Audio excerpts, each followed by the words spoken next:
कोकण बहरले शिमगाया सणाला, आस लागली आई तुझे रूप पाहण्याला।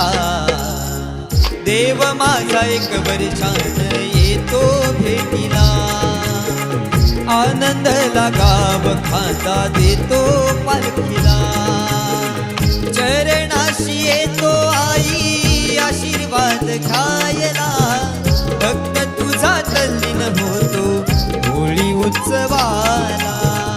भक्त तुझा तल्लीन होतो होळी उत्सवाला।